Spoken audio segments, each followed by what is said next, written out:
عليكم ورحمة الله وبركاته. اليوم راح نعرض لكم صوت مسدس خرز. طبعا هذا المسدس يعتبر من أقوى مسدسات الخرز في الصوت، وهو قوي جدا، يعني بحد ذاته المسدس قوي جدا.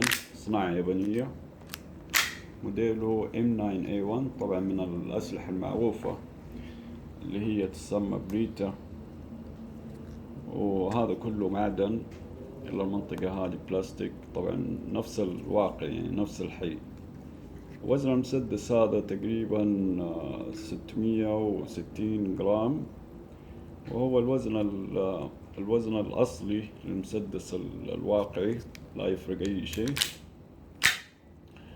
وحلاوة المسدس هذا إنه ثقيل، وشكليته يعني شكليته نفس الواقع، لا يختلف أي شيء. يعني ممكن نقول 1% الاختلاف، كمسكة كطلقة كصوت. أنا راح نعرض لكم الصوت وهنشوف مع بعض. طبعا قوته M9A1، قوته تقريبا 420 FPS، وهو يعتبر من مسدسات الخرز القوية.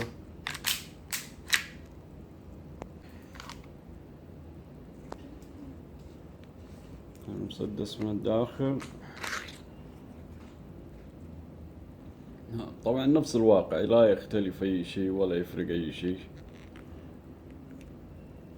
وثقيل جدا، وشكليته كشكلية صراحة يعني من أفضل الأسلحة اللي موجودة عندي، كشكلية كوزن كمسكة كل حاجة، وقوي جدا. صناعة يابانية. الآن نشوف الصوت، نشوف صوت هذا المسدس وانتو قارنوا، لأنه صوته قوي جدا، يختلف عن مسدسات الخرز الثانية. صوته قوي جدا جدا. ونشوف الآن مع بعض الصوت. خليكم معاي. اوكي،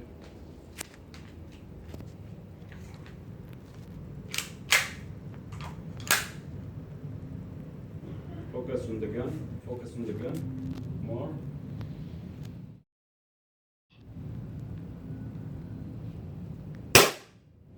Come a bit closer.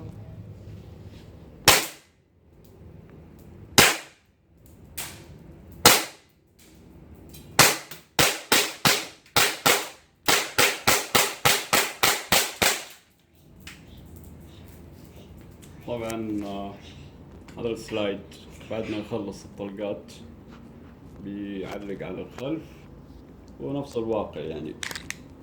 فحلاوة المسدس هذا اللي هو يسمى سيمي اوتو. طبعا تعشيقة واحدة و15 أو 16 طلقة على حسب الطلقات، ممكن تطلقها كلها في وقت واحد. هذا بالنسبة ل M9A1. سمعنا صوته قوي جدا.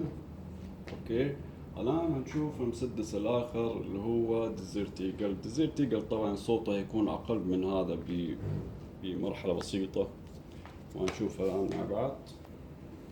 هذا الديزرت ايجل طبعا وزنه تقريبا كيلو 200 جرام، ثقيل جدا. هو من الأسلحة المعروفة. طبعا السلاح الواقعي والحي لهذا المسدس لهذا النوع هو مصنوع من إسرائيل للأسف. وهذا المسدس يعني كشكل شكلية تعتبر من أفضل مسدسات الخرز كشكل، وهو قوي في نفس الوقت، لا يفرق أي شيء. ومن الداخل طبعا يختلف نسبة بسيطة من مسدسات الخرز اللي متوفرة، لأنه بيجي سيستين من الداخل وليس سيستة واحدة.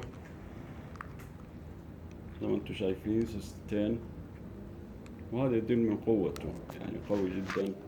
يحتاج انك تستخدم الخرز اللي يكون خرز اصلي، وليس الخرز العادي، لأنه الخرز العادي ممكن يتكسر من قوة الطلق.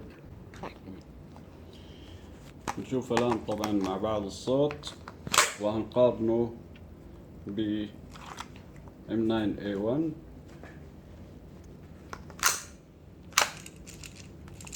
هذا ديزرت إيجل، مسدسات الخطيرة جدا. نشوف مع بعض.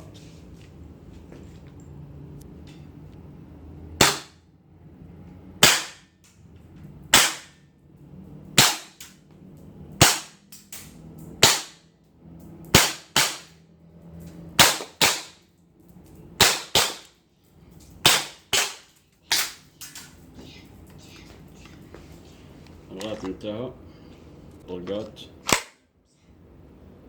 هذا ديزرت إيجل طبعا بوكس 17 جيد جدا، وكصوت كقوة كشكل يعني شكله واقعي جدا جدا. الشكل 100% كشكل مسدس الحي، لا يفرق أي حاجة، لا يفرق أي شيء. وهذا راح أنزل تسجيل آخر تشوفوا. هنزل جلوك 17 ناري وجلوك 17 خرز، وهتشوف إنه لا يوجد فرق حتى 1%. كوزن كشكل كمسكة لا يفرق أي شيء.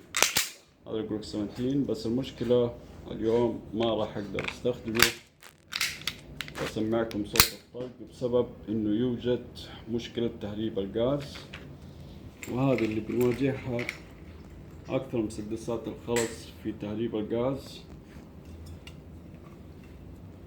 شوفوا